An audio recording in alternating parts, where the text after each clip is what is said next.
Buenas tardes, amados hermanos, que Dios les bendiga una vez más. Aquí el siervo Irving compartiendo la palabra del Señor un domingo más. Damos gracias a Dios por todos aquellos que nos miran a través de su canal, Palabra Eficaz.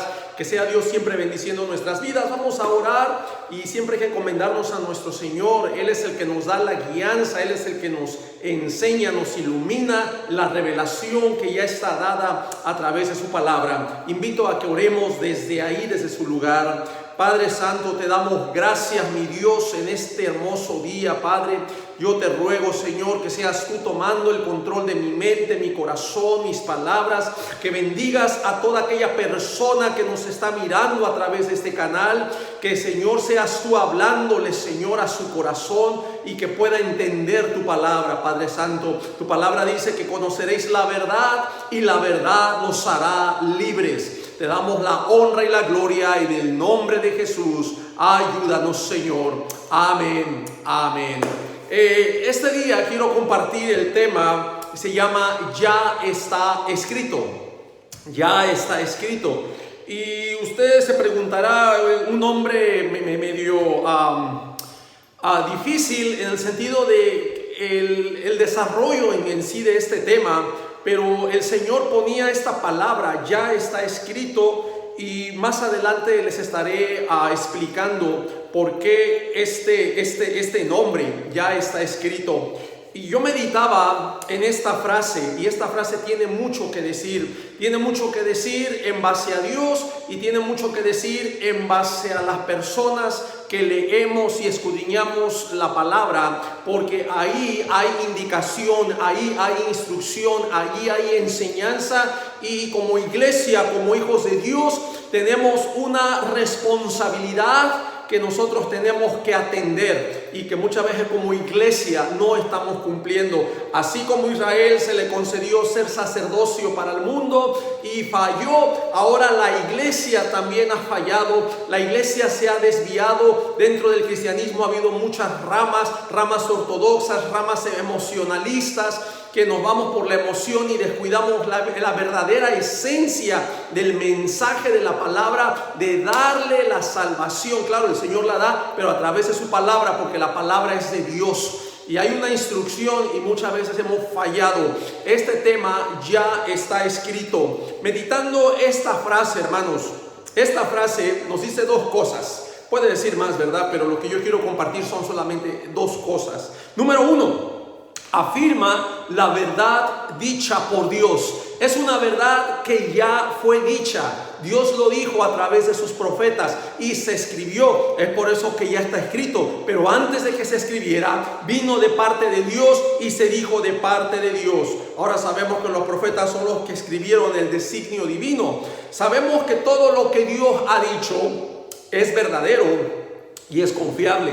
Muchas veces durante el trayecto, el transcurso de la Biblia, la formación, había escritos que eran pseudos, que eran falsos, pseudoepígrafes, que no eran considerados inspirados por Dios y realmente traían otra enseñanza que no respaldaba la enseñanza divina. Pero sabemos que la palabra de Dios es única, es verdadera y es confiable. Podemos citar un texto en Romanos capítulo 3, versículo 3 y 4. Escuche, ponga atención. Dice: pues que si algunos de ellos han sido incrédulos, su incredulidad habrá hecho nula la fidelidad de Dios. Es pregunta. La incredulidad de ellos habrá hecho nula la fidelidad de Dios. Medite que habla de la incredulidad de esas personas, pero no porque ellos no crean en Dios va a nulificar la fidelidad de Dios hacia sus promesas, hacia su pueblo, hacia su propósito. Versículo 4, el apóstol Pablo, guiado por el Espíritu Santo, dice: de ninguna manera, antes bien sea Dios veraz y todo hombre mentiroso. Escucha esta frase: sea Dios veraz. ¿Qué quiere decir veraz? Sea Dios verdadero. Él es genuino, Él es único, Él es auténtico. No hay más verdad que la de Dios. y todo hombre mentiroso. Los hombres fallamos, los hombres mentimos, los hombres nos desviamos, hacemos las cosas a conveniencia.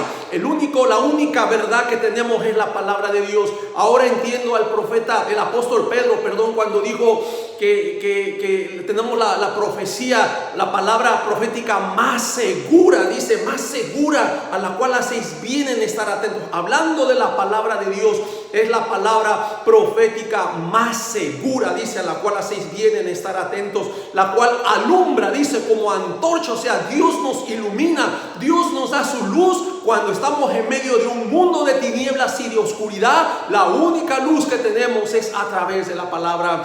Llámeme legalista si usted quiere, pero yo me considero radical en base a la palabra. Yo tengo 100% la palabra de Dios. Tristemente, las religiones, las denominaciones han fallado, hemos equivocado, y no estoy aquí para juzgar, yo no vengo a señalar, simplemente vengo a decir la veracidad de la palabra de Dios por encima de toda organización, por encima de todo hombre, por encima de todo concilio, por encima de toda denominación está la palabra de Dios. Muchas veces la palabra se tuerce, se tergiversa siempre a la conveniencia, a los beneficios de ciertas agrupaciones. Es interesante tener la mirada. Por eso Pedro dice, a la cual hacéis bien en estar atentos, a la única, la que nos alumbra, la que nos dirige, la que nos enseña, la que nos instruye, que es la palabra de Dios. Vea que nuestro Señor Jesucristo usó esta frase, validando las palabras de su Padre y enseñando el deseo de su Padre para nosotros. Vean lo que dice en Mateo capítulo 4, versículo 4. Aquí nosotros sabemos que Jesús se encuentra en esa tentación y es probado. El mismo espíritu lo lleva al desierto y viene Satanás, ¿verdad? Y vemos ahí un debate escriturario. Y aquí en el versículo 4, él respondió y dijo, Jesús, escrito está, citando lo que ya se había dicho, lo que ya se había escrito. No solo de pan vivirá el hombre, sino de toda la palabra que sale de la boca de Dios. Ahí le está respondiendo a Satanás que no solo, acuérdense que Jesús había ayunado, obviamente humanamente tenía hambre, y Satanás le dice, si eres hijo de Dios, o sea, mete dudas. Satanás siempre va a meter la duda. Satanás mezcla verdades con mentiras. Y yo no puedo concebir a Jesús dudando de quién era Él, de su identidad, como Jesús preguntándose, ¿seré hijo de Dios realmente? Metiendo duda, porque eso es lo que hace Satanás en la mente de los creyentes, les pone duda. Muchas veces cuando no estamos cimentados en la palabra, tendemos a dudar, a desviarnos fácilmente. Por eso es necesario, amado hermano, amigo, que usted lea la palabra, comience con el Nuevo Testamento, llénese, empápese, que la palabra de Dios abunde en sus pensamientos, y que si hay algo de lo que usted pueda hablar, va a salir la palabra de Dios. Y eso es bíblico. Dice la palabra que porque de la abundancia del corazón habla la boca. ¿Qué es lo que hay en tu corazón? Eso es lo que tú vas a hablar. Pero entre más te llenes de la palabra de Dios, vas a hablar la palabra de Dios, y tú vas a ser una persona que va a edificar la vida de los que te oyen. Y Dios te va a dar gracia, y Dios te va a usar, y seremos instrumentos, así como fue Pablo instrumento escogido. También nosotros seremos instrumentos escogidos de Dios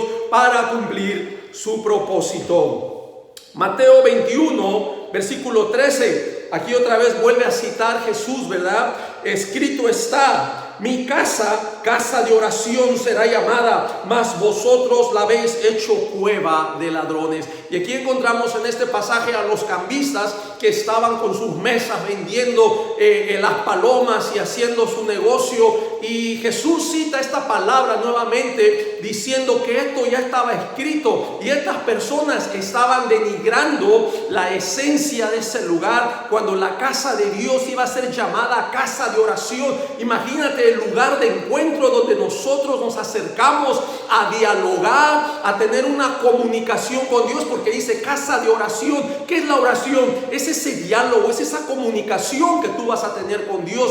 Es un lugar de encuentro donde tenía que tener respeto por quien se encontraba en ese lugar. Bueno, supuestamente Dios, sabemos que Dios ya no habita en templos, pero en ese entonces, hermanos, Jesús les está diciendo que habéis hecho de ese lugar un mercado, cueva de ladrones. Ahora sabemos que también algunos de los apóstoles usaron esta frase, escrito está. Vamos a poner algunos ejemplos, hermanos, no vamos a leer, hay muchos, pero solamente estaré leyendo algunos por causa del tiempo y por respeto también a las personas y hermanos, amigos que nos ven a través de este canal.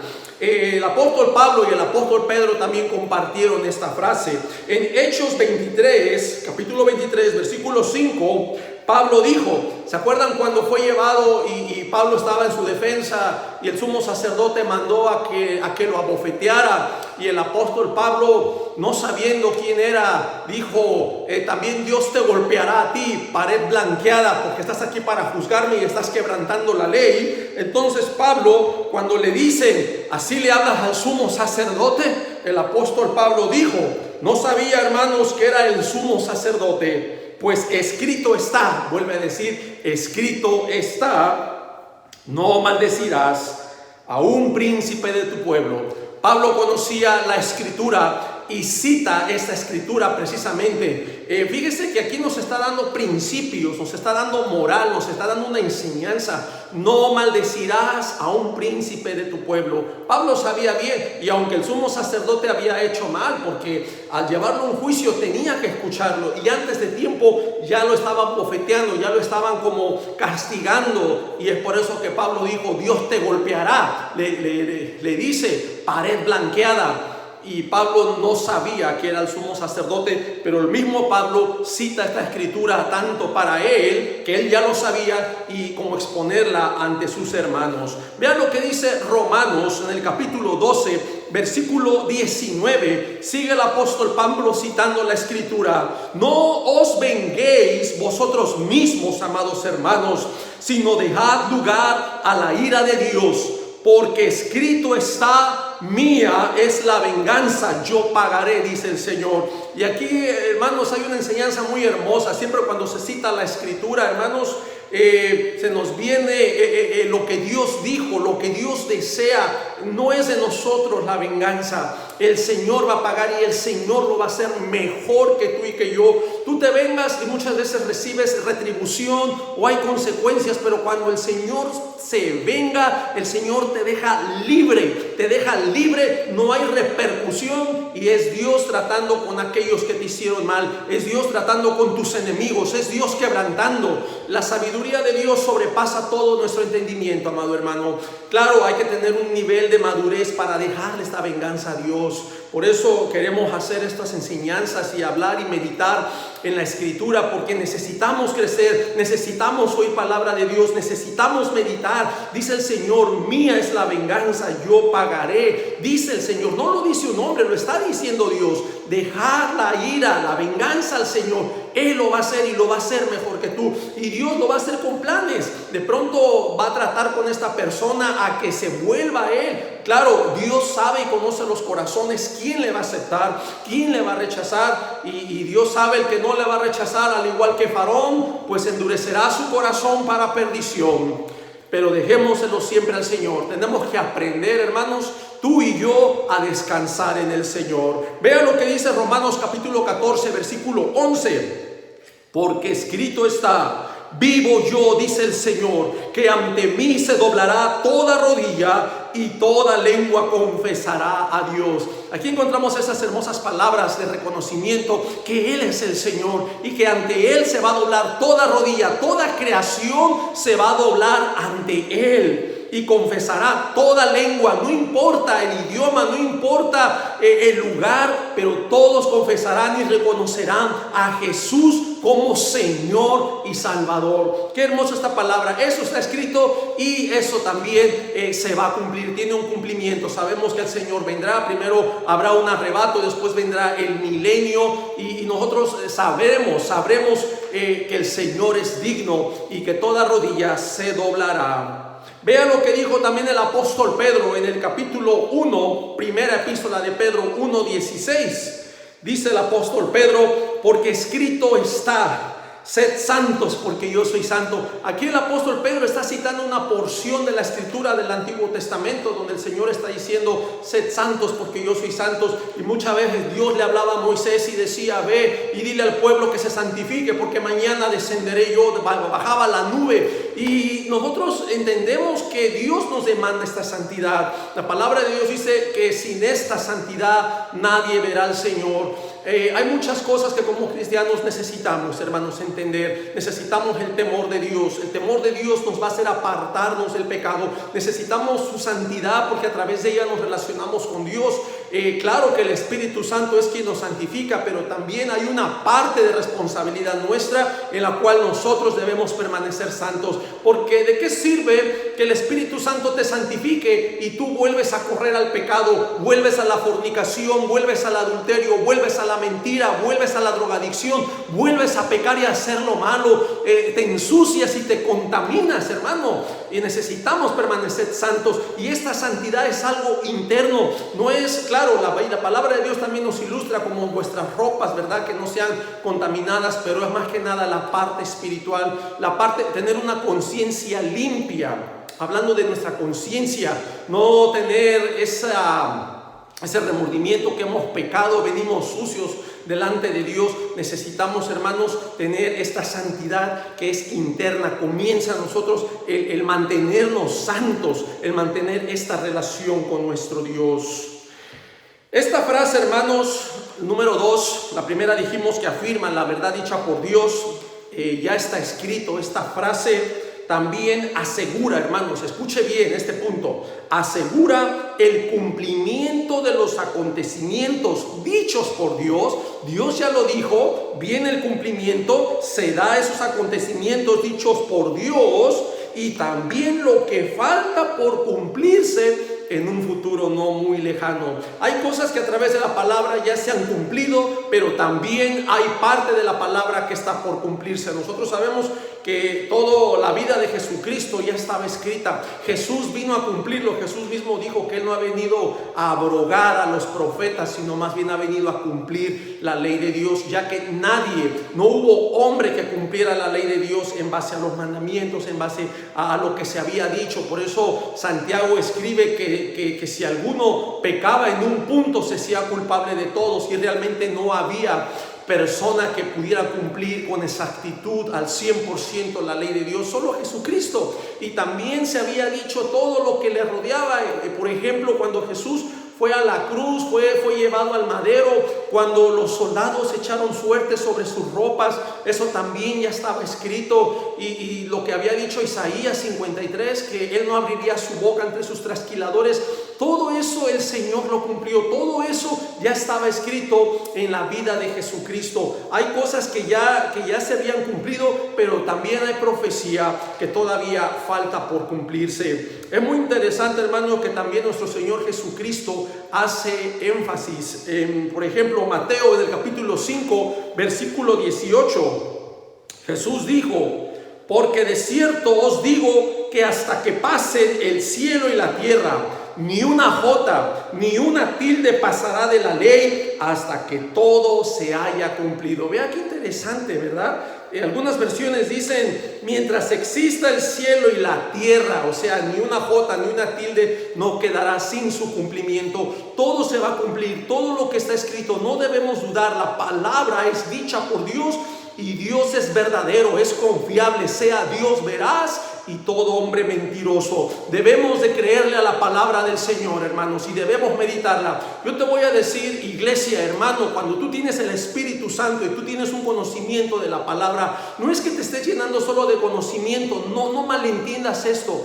Tenemos que conocer la palabra de Dios para ponerla en práctica, para vivirla. Yo sé que hay un pasaje que dice que el conocimiento envanece, sí, pero cuando no lo pones por obra, como cuando nada más te llenas y dices y estás criticando y corrigiendo y haciendo y confrontando y queriendo presumir, darte a conocer como que tú sabes más. Yo he conocido hermanos que yo sé más que el pastor, yo sé más que... Bueno, ¿y por qué no estás predicando? ¿Por qué no levantas tu iglesia? ¿Por qué no empiezas a ser parte de ese equipo y ayudarlo? Te apartas, nomás estás criticando y estás señalando y nomás alzándote el cuello para que los hermanos sepan que tú sabes más que el pastor. si tú sabes, si tienes ese conocimiento, ponlo por obra. Porque ahí sí el conocimiento envanece. Pero cuando tenemos un conocimiento para poner en práctica, porque es necesario conocer la ley de Dios, porque ¿cómo vas a aplicar la ley? ¿Cómo la vas a ejercer? ¿Cómo vas a vivir algo, una ley, una regla que tú no conoces? Es necesario conocer las reglas. Vas a jugar un juego que no conoces. ¿Cómo vas a entrar a jugar al partido si no conoces las reglas? Tienes que conocer las reglas. Vas a jugar básquetbol, tienes que saber las reglas. Cómo pararla, cómo hacerla. Tú no puedes ir con la pelota en la mano corriendo así y nomás quererla. Te van a decir no, te van a marcar falta, porque tú tienes que rebotarla. Tienes que saber esa regla, que tú tienes que caminar con la pelota botándola y pasarla a tu compañero. No es que tú corras con la pelota en las manos hasta la cesta y ponerla ahí. No conoces las reglas. Es la manera que nosotros conocemos la palabra de Dios, para vivirla, para practicarla, para ejercer fe, para saber las promesas de Dios, conocer lo que Dios dijo que va a hacer y que nos toca nuestra responsabilidad. Es por eso que yo muchas veces estoy en desacuerdo cuando viene alguien y te da palabra a la gente, ¿verdad? Que puras bendiciones, y esa gente en pecado, esa gente en maldad, esa gente no se han arrepentido. Oh, pero hay cielos abiertos, oh, hay bendición, oh, viene esa casa que tú has declarado, viene ese carro, viene ese aumento de salario, cuando son personas que ni le ofrendan, son personas egoístas, mezquinas. Hermano, yo no estoy en contra de eso, porque eso no macha con la palabra. El Señor no va a estar bendiciendo a los pecadores. Es cierto que el Señor bendice, hermanos, con la finalidad de dar salvación, pero muchas veces el pecado, hermano, si tú lo ves a la luz de la Biblia, el impío, hermanos, el impío va para perdición. En la casa del impío hay soledad y tristeza. En la casa del impío hay perdición, hay muerte. Mas en la casa del justo hay gozo y alegría y hay vida eterna. Nosotros entendemos el concepto, hermanos, y tenemos que entender la palabra de Dios. Muchas veces la palabra de Dios, hermanos, nos confronta. Y hoy en día yo veo que ahora más se dice lo bonito, y se dice lo bonito tal vez con cierto grado de manipulación, de que la gente venga a este lugar, de que aquí hay una palabra, porque ahorita lo que está viviendo el mundo con la pandemia, tantas malas noticias, que ahora hay que darles buenas noticias. Pero aquí también hay que ser sabios, hermanos, hay que ser sabios. No podemos nomás estar tolerando el pecado de la gente para que estén aquí. Como predicadores tenemos que confrontar a esas personas, tenemos que dar el mensaje de lo que es la palabra de Dios. Por eso te digo, volver a la senda antigua. Venimos a la palabra de Dios, y ¿qué encontramos? El mensaje de los predicadores, de los profetas: arrepentíos y convertíos. Se le lleva a la persona a un arrepentimiento, se le lleva a la persona a una conversión. Hoy en día yo he oído mensajes, ¿verdad?, que te dicen, es cierto, es una parte verdad, hay que dar testimonio del amor, hay que ganar a las personas. Estoy de acuerdo en eso, estoy de acuerdo. Si le vas a hablar a una persona que es homosexual, muestra el amor, tráelo a tu iglesia, no le critiques, es verdad, ámale. Pero también, hermanos, algo que he visto donde se falla, que no es confrontada esa persona nunca se le dio el plan de salvación, esa persona nunca se le dijo de manera sabia, con ética, una persona con sabiduría, de que eso que está llevando esa vida es pecado, y que si él tuviera un accidente y él muriera, él va derechito al infierno. Tiene que haber un confrontamiento con Dios para que esta persona proceda al arrepentimiento. Muchas veces se traen esas personas a la iglesia, se les hace fiesta, se les da de comer, se les pone la mesa, se les abraza, y está bien hasta un punto. Llegamos del 1 al 5, pero ahora del 5 al 10 tenemos que darle ahora el plan de salvación, porque esa persona se va a ir de ese lugar, y tú no sabes si esa misma noche tenga un accidente y muera, y al día siguiente, esa misma noche, esta persona se va al infierno, y nunca se le fue confrontada, nunca se le habló de Jesús, del compromiso que tenía que hacer. Y yo sé que a veces como les repito, no estoy diciendo que está mal, es parte de nuestro testimonio ser luz, mostrarles el amor. ¿Cómo van a conocer a Jesús si no es a través de nuestra vida? Es verdad, pero la segunda parte es llevar a esta persona al conocimiento de la verdad, el compromiso, y hacerle saber su maldad, porque esta persona va a morir en su pecado, y tú y yo nomás lo llevamos a la iglesia, pero el que venga a la iglesia no lo hace salvo si no ha recibido a Jesucristo como su Señor y Salvador personal de su vida. La salvación está en Jesucristo, no en un lugar, no en la iglesia. Hermanos, yo quiero enseñarte esto, ¿verdad? Yo no sé tu teología, tus conceptos, pero la iglesia no salva. La iglesia no salva, solamente es el lugar de reunión donde vamos a adorar al Señor, donde vamos a interactuar los unos con los otros, a practicar nuestros dones, el amor, la amistad, donde tenemos comunión, tenemos coinonía. En la Biblia se habla del partimiento del pan y la comunión que tenían los hermanos al reunirse, pero la iglesia no salva. La Biblia es cristocéntrica. No es iglesiocéntrica, que tengo que ir a la iglesia para salvación. No es cierto, la iglesia no salva. El que salva se llama Jesucristo. Él es el que te va a salvar. La iglesia solamente es el lugar de reunión, pero la salvación está en Cristo. Y muchas iglesias hemos fallado en no confrontar a la persona. Claro, estamos hablando en amor, en sabiduría, en exponerle el evangelio, ¿verdad? Si a iglesias lo hacen, gloria a Dios, pero si no lo han hecho, simplemente se le dio una bienvenida hermosa a esta persona, se le abrazó, se le dio amor, se le dio alimento, se le dio de comer, pero esa persona volvió a su casa en su pecado, llegó con su mismo pecado de homosexualidad y vuelve a su casa con su mismo pecado de homosexualidad. Y si tiene un accidente, si esa misma noche partiera, esa persona se va al infierno, porque la Biblia solamente nos habla de dos caminos, un cielo y un infierno. Es interesante tomar conciencia, hermanos, de hablar y poder confrontar a nuestros seres queridos. Yo no digo que vayas a pelear, aprende también, porque no es irle a pelear, no es irle a decir sus cosas.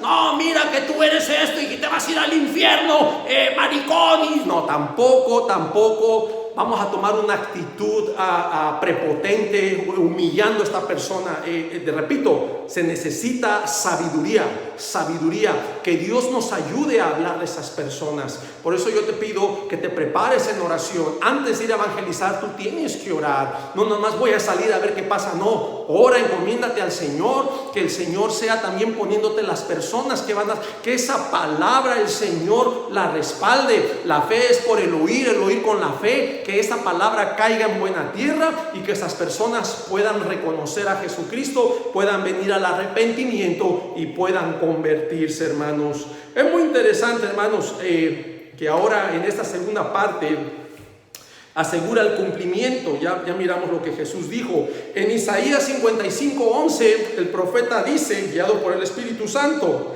así será mi palabra que sale de mi boca, no volverá a mí vacía, sino que hará lo que yo quiero y será prosperada en aquello para que la envíe.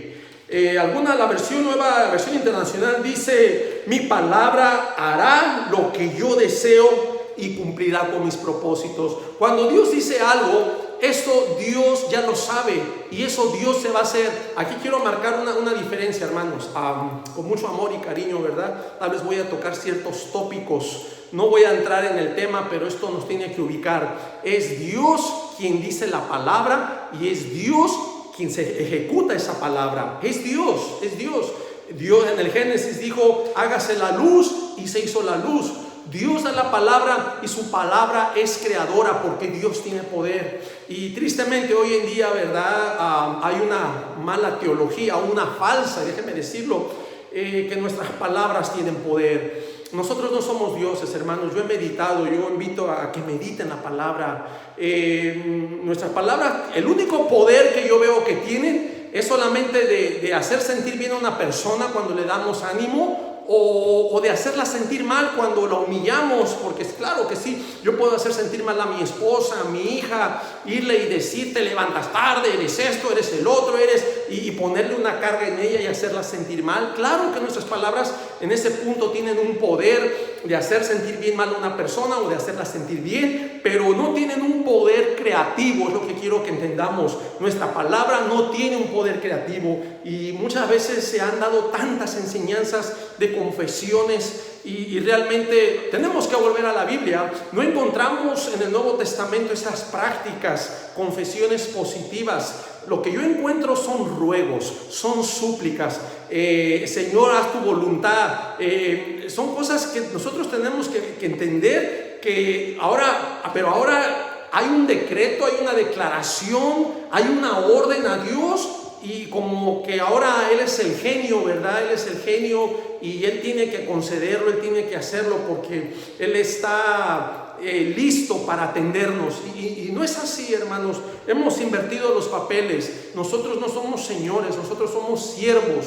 Nosotros, desde que aceptamos a Jesús, Él es el Señor y nosotros somos siervos. El siervo no le ordena a su Señor. Es como si ahora yo te dijera que ahora los patos le quieren tirar a las escopetas y estamos invirtiendo el orden. Yo no sé, ¿verdad? A veces se da manipulación, repito, y no quiero estar atacando, no es sino simplemente es ubicarnos. Yo estoy apelando a tu entendimiento, a que nosotros como hijos de Dios tenemos que orar, tenemos que rogar, tenemos que suplicar. El mismo Señor Jesucristo en Hebreos 5, capítulo 5, versículos 7 y 8 está hablando que en los días de su carne, cuando Él estuvo aquí, Él con ruegos y súplicas y lágrimas, dice, clamó al que le podía librar. Él en ningún momento, siendo Jesús, siendo el Hijo de Dios, Él no le habla a su Padre decretándole, ahora yo te decreto, Padre, me vas a librar de esta, y exigiéndole. Encontramos un hijo humillado, un hijo buscando la voluntad de su Padre, y es lo que el ejemplo que el Señor nos da. Pero nos hemos salido de la senda antigua, hemos salido cayendo al misticismo, al esoterismo, metafísica, tantas cosas que han entrado a la iglesia y que nos desvían. Es interesante, hermanos, hice este paréntesis para que nosotros podamos entender como hijos de Dios nuestras responsabilidades. Nosotros tenemos que clamar, y esto vino a raíz de que el Señor dijo que la palabra de Él hará lo que Él desea y cumplirá con sus propósitos. El propósito es de Dios, no es tuyo. El Señor va a hacer su voluntad en lo que Él dijo, en lo que Él quiere, en lo que Él desea. Te guste o no te guste, el Señor lo va a hacer. Ahora, hermanos, que hemos entendido esta frase, escrito está, son dos cosas que había dicho: afirma la verdad dicha por Dios y también asegura el cumplimiento de lo que está sucediendo y de lo que está por suceder. Esta expresión de ya está escrito no debe ser, escúcheme, no debe ser un argumento o la excusa para la irresponsabilidad y la negligencia de nuestro llamamiento y ministerio. ¿Por qué estoy diciendo esto, amado hermano? ¿Por qué estoy diciendo esto? Mira, hermanos, como hijos de Dios tenemos una responsabilidad. Dios nos ha hecho responsables. Hay una responsabilidad que cumplir. Tenemos una misión que nos ha sido dada por nuestro Señor Jesucristo, la gran comisión. Y muchas veces fallamos, hermanos, fallamos en no hacer la voluntad de Dios.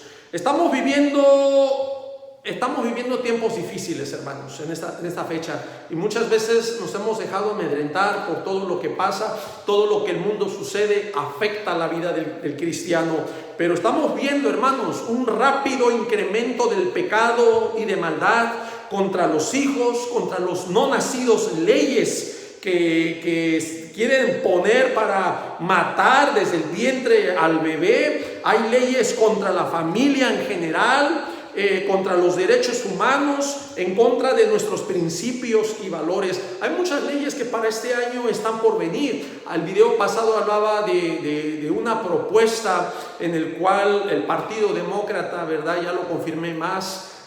Están hablando de quitar los términos de padre y madre, porque padre y madre hacen alusión al género. Padre habla del género masculino, madre femenino. Entonces quieren usar términos neutros, ya no decir en inglés father o mother, sino solamente parent, que son algo neutro para no discriminar a los del tercer género. Entonces están haciendo cada cosa, hermanos, que me pone a pensar que están destruyendo la familia, porque eso realmente es el orden de Dios, es el orden divino. Dios hizo al varón y a la mujer, no hizo un tercer sexo. Pero cuidadito con estas leyes. Si tú estás hablando, tú puedes ser censurado, tú puedes enfrentar cargos, tú puedes ir a la corte, tú puedes ser arrestado. Y estamos viendo leyes que nos van a limitar y nos van a privar de nuestras libertades. Y digo libertades porque la moral, de acuerdo a la Constitución, hay una libertad de creencia. Tú puedes creer, hay libertad de expresión. Tú te puedes expresar, y cuando te limitan, te censuran, se está violando también la Constitución. Por eso es importante que nosotros tengamos estudio, ya sea de manera general, en lo que respecta a nuestros derechos. Entonces, hermanos, a mí me da mucha tristeza que, por ejemplo, ya han cambiado el concepto de lo que es la palabra matrimonio. Antiguamente el concepto matrimonio decía que era la unión entre un hombre y una mujer. Hacía especificidad en los géneros. Hombre y mujer, era esa unión lo que era el matrimonio, pero ahora han atentado contra esa definición porque ofende a los del tercer género. Así que han cambiado y solamente dice que es la unión de dos personas. Pueden ser dos hombres, dos mujeres, qué sé yo. Pero ya han sustituido, han cambiado esa definición de antes, ¿verdad? Que hacía específicamente, determinaba el sexo, un hombre y una mujer, y ahora simplemente es la unión de dos personas. Como también hay otra, no sé si es ley, pero ya lo están haciendo. Lo que es, por ejemplo, vivimos en el año 2021 y nosotros sabemos que estamos en la era cristiana. Cuenta no solo de la muerte, sino del nacimiento de Cristo como el año 1. Cuando Cristo nace, Cristo irrumpe en la historia, sabemos que es la era cristiana. Se dice después de Cristo o antes de Cristo, después del año 0 hacia abajo es antes de Cristo. Pero ahora en inglés encontramos estas palabras, estas dos letras que es before Christ, BC, y after Christ, AC, después de Cristo. Pero vean lo interesante, ahora han cambiado también ese concepto. Ahora ya le añadieron una letra E. Después, por ejemplo, hablamos de after Christ, que es la letra A de after Christ, AC, le agregaron una E. Y ya quitaron la esencia cristiana. Ahora es after common era. Después de la era común, ya no es después de Cristo, porque se han enfatizado en quitar y borrar a Jesús de la historia. Igual también BC, before Christ, ahora le agregaron también esa E, es before common era, after common era y before common era, o sea, antes y después de la era común, sacando a Jesús que ha rompido en la historia y es el calendario que nos marca el tiempo. Claro que eso sabemos a la luz de la historia, que este es un calendario solar, un calendario el cual estipuló este Papa Gregorio, le llaman el calendario gregoriano, muy diferente al calendario lunar, el calendario hebreo, es muy diferente, los días, los meses, los tiempos a como lo estamos llevando, hay una diferencia, pero nosotros estamos entendiendo que el calendario que tenemos ha sido estipulado en base al nacimiento de Cristo. Ahora hasta eso están queriendo quitar, están atentando contra la familia, contra nuestros hijos, contra el matrimonio. Ya no hay padre y madre. Claro, esto ya propuesta, no pasa ley, no me malentienda, ¿verdad? No quiero afirmar, a lo mejor no pasa.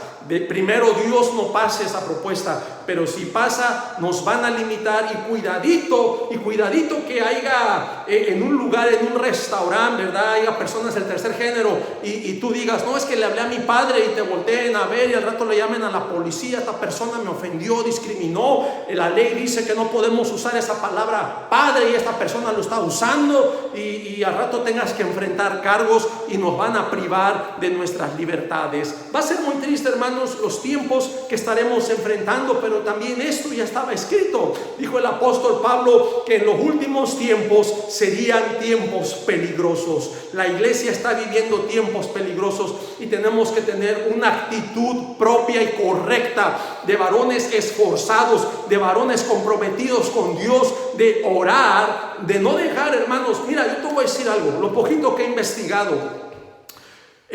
Donald Trump, no voy a decir cosas buenas ni cosas malas, simplemente el énfasis a lo que él hizo, volvió a traer la oración a las escuelas. Y sabemos que ahorita lo que van a hacer, o lo que se pretende hacer, es volver a quitar la oración de las escuelas. Y yo quiero hacer este énfasis porque necesitamos orar. Y cuando tú a la gente le dices que no ore, ¿sí? La gente deja de relacionarse con Dios. Si ahorita estamos viviendo un tiempo difícil, que la nación está orando, que se ha traído la oración a Casablanca, la oración se ha traído al Capitolio. Muchas veces esos partidos homosexuales han querido colgar la bandera del arco iris en la Casa Blanca y Trump les ha dicho no.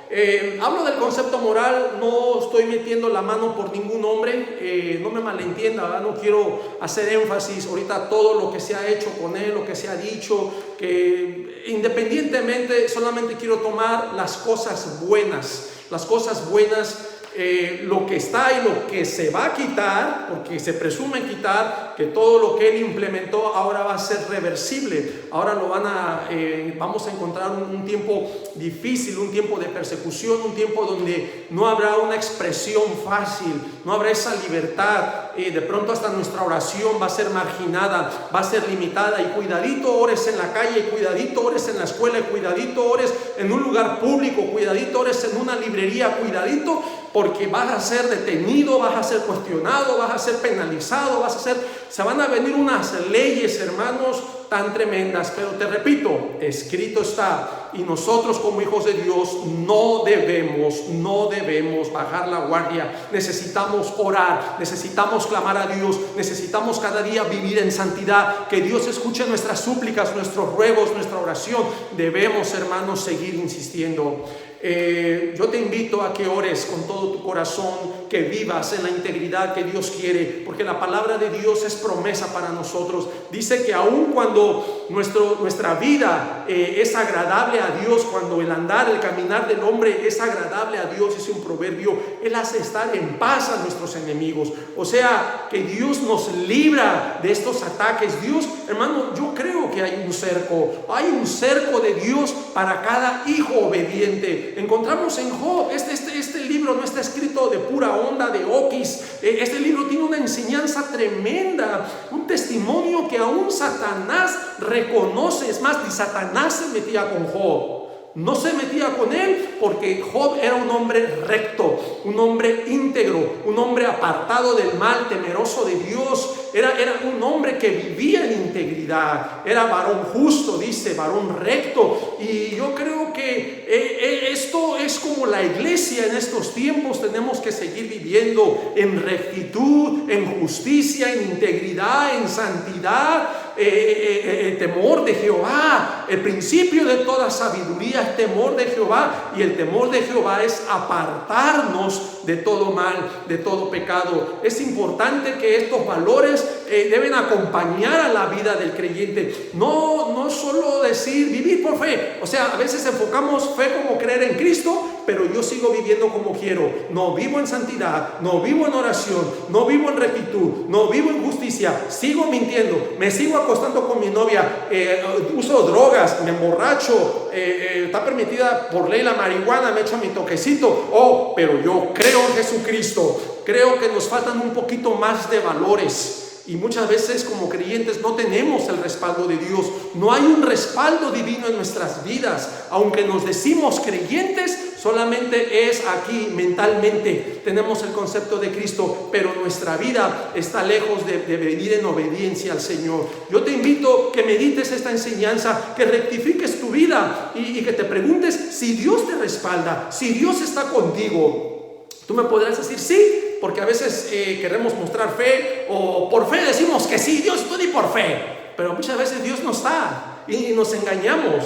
Tenemos que examinarnos. Examínate dentro de ti y pregúntate si estamos caminando con Dios o sigues en tu carne. Yo te digo esto porque vamos a enfrentar tiempos bien difíciles. Ahorita hay iglesias que están cerradas, gloria a Dios por las que están abiertas, pero se viene un tiempo de mucha persecución. Y ¿sabes qué va a ser lo triste? Que muchos cristianos, creyentes, que dicen tener a Dios en su intelecto y viven como quieren, se van a ver caminando solos, porque Dios no va a estar con ellos. Dios no va a estar con ellos. Dios respalda, hermanos, al cristiano íntegro. Al cristiano necesitamos integridad, necesitamos santidad. Y no te estoy hablando del Antiguo Testamento, te estoy hablando como creyentes a la luz de la palabra de Dios. Si tú te lees Colosenses, hay exhortaciones a dejar la vida vieja, el hombre viejo, y tenemos que vivir en la santidad santidad de Dios, tenemos que apartarnos de pecado, tenemos que hacer justicia, tenemos que vivir en las normas de Dios. Hay una vida que vivir. No todo es confesión, no todo es declaración, no todo es decreto,